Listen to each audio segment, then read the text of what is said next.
বাড়েক একটু বাড়, একটু ভাবসব আছে না।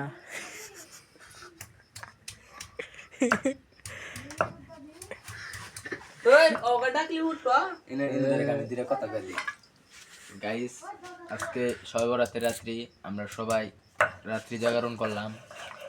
তো সবাই মিলে উদ্যোগ নিয়েছিলাম যে আজকে আমরা বিরিয়ানির আয়োজন করবো।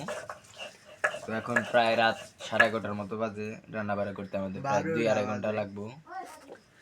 আমরা সবাই নামাজ টামাজ পড়ে আসলাম। এখন রান্না বাড়া কইরা খাওয়া দাওয়া কইরা পরে মসজিদের উদ্দেশ্যে আবার রওনা দেবো। আমরা সবাই আজকে বাড়ি থেকে বলে আসছি যে সারা রাত মসজিদে থাকুন। তো নামাজ টামাজ কইরা পরে মসজিদেই অ্যালার্ম সেট করে কিছুক্ষণ শুয়ে রেস্ট নিমু। পরে ফজরের নামাজটা আদায় করে পরে বাড়িতে যাম ইনশাআল্লাহ। হ্যালো, আসসালামু আলাইকুম গাইস। এখন রাত বাজে 12টা। আমরা আমাদের আর কেউ নেই, আজকে সব রাত আমরা সব গ্রুপে যেটি আছে সবটি মিলে একটু আয়োজন করছি। তুই না কান্না দিতাস রে? বাড়তি অবস্থা শেষ। আয়োজন করছি, বাটা করছে আমারই করতে হইতেছে। এই যে টাউট কেমন আছো? টাউট